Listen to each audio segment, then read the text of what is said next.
it does not appear that there's any kind of an effort up there yet. Another plane just hit. Oh my God, another plane has just hit.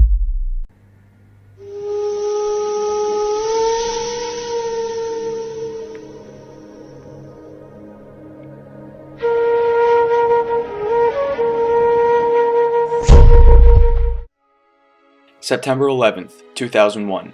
Nearly 3,000 lives lost in the worst attack on U.S. soil in the nation's history. The devastation of 9/11 was a result of the rise of fundamentalist Islamic groups in Afghanistan. These organizations were fostered by CIA support during the Soviet occupation of Afghanistan in the 1980s, and by general neglect of Afghanistan following the collapse of the Soviet Union. The United States government's response to the Soviet invasion of Afghanistan in 1979 was based upon its responsibility to protect its people's security and every nation's right to self-determination. This responsibility justified the U.S. government's intervention in Afghanistan in 1980.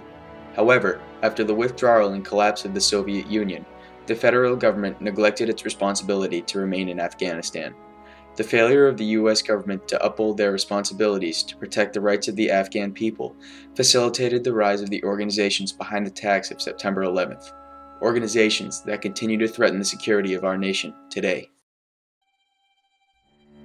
By 1979, the U.S. government believed that it was losing the Cold War, a bitter ideological struggle between America and the Soviet Union. The United States' objective of containing the spread of communism, as stated in the Truman Doctrine, was threatened when communist Soviet forces successfully infiltrated third world countries such as Vietnam, Nicaragua, Cuba, and the latest conquest, Afghanistan. Christmas Day, 1979. Soviet tanks rolled across the Amu Darya River. Spetsnaz paratroopers dropped into the nation's capital, stormed the presidential palace, and assassinated the Afghan president. The Soviet occupation of Afghanistan had begun. 7,000 miles away in Washington, the Carter administration faced the looming question of how to respond. President Carter and Congress decided to intervene in the form of sending covert aid.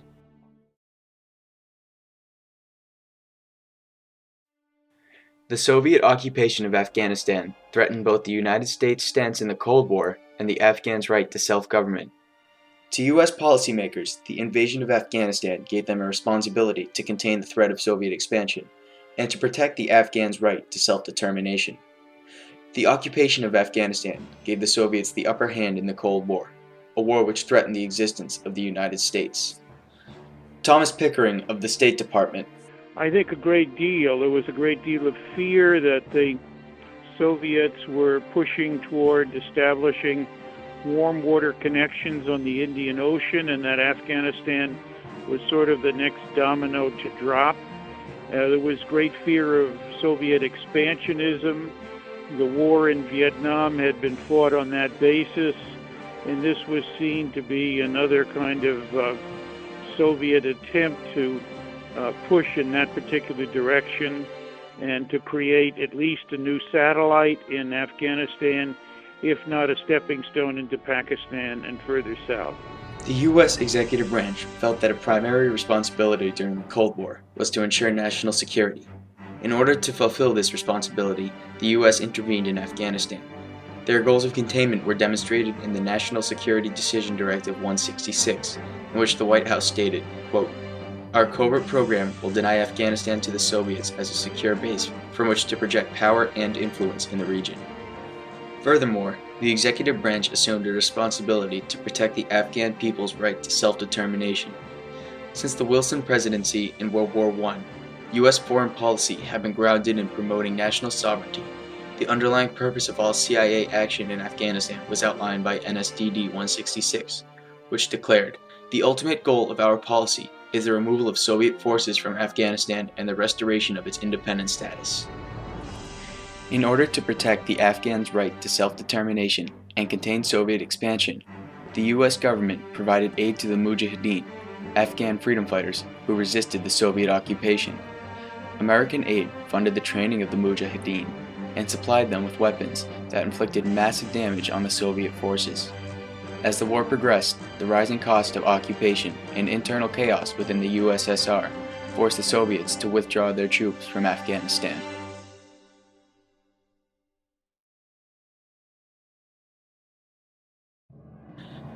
February 15th, 1989. The last Soviet tanks rolled back across the Amu Darya River. After 10 years of brutal occupation, the Soviet Union withdrew from Afghanistan.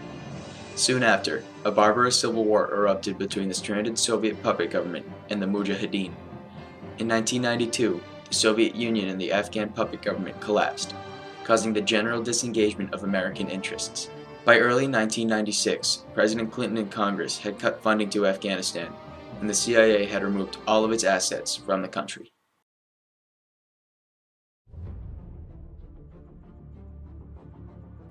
The withdrawal of the Soviet Union and its subsequent collapse substantially altered the circumstances in Afghanistan. The U.S. government's assumed responsibility had always centered around the aggressive expansionist tendencies of the Soviets, and when the communist puppet government fell in 1992, it concluded that Afghanistan was no longer a threat to national security and the American people. In the words of CIA analyst Paul Pillar, quote, "When the last Soviet troops left Afghanistan in 1989, the purposes of U.S. assistance had been served.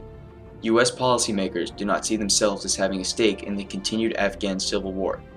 Taking sides in a continued Afghan conflict simply do not warrant renewed U.S. involvement when there is nothing at stake regarding U.S. competition with other major powers. The USSR had already fallen apart. The absence of the Soviet Union meant that Afghanistan was no longer a threat to the people of the United States of America." In addition, the Department of State believed that it had fulfilled its responsibility to the sovereign rights of the Afghan people. In the eyes of the federal government, the removal of the Soviets and their puppet government cleared a path for Afghan self-determination. Again, Thomas Pickering of the State Department.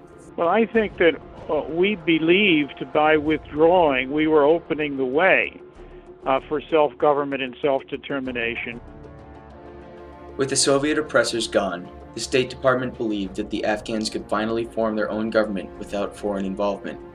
They felt that any continued CIA presence in Afghanistan would interfere with the Afghan right to self-determination.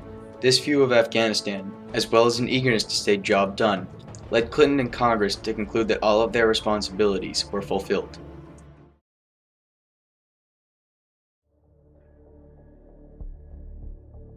The decision of U.S. policymakers to withdraw monetary and military support for Afghanistan was based on the assumption that their responsibility was satisfied, but they failed to consider many important factors.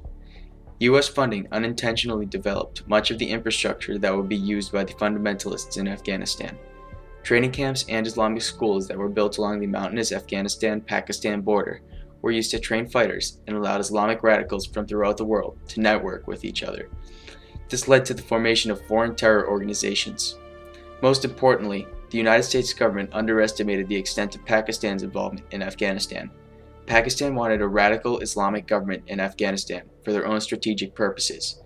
This objective was realized in the form of the Taliban, who seized power in Afghanistan with the support of the Pakistani government. The Taliban would eventually harbor and aid anti-American fundamentalists such as Al-Qaeda and Osama bin Laden, who orchestrated the attacks of 9/11. William Pinckney, CIA Station Chief in Islamabad, Pakistan.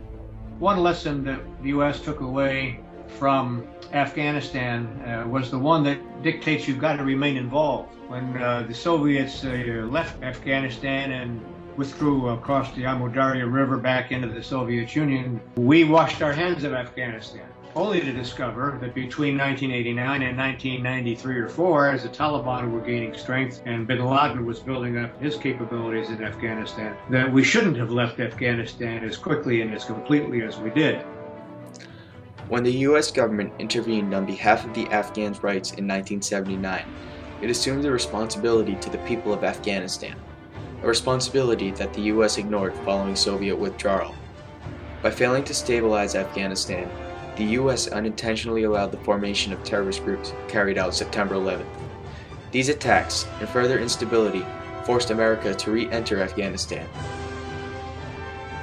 After 13 more years of bloody conflict, the United States is still involved in the nation-building of Afghanistan today, raising the question, when are our responsibilities fulfilled?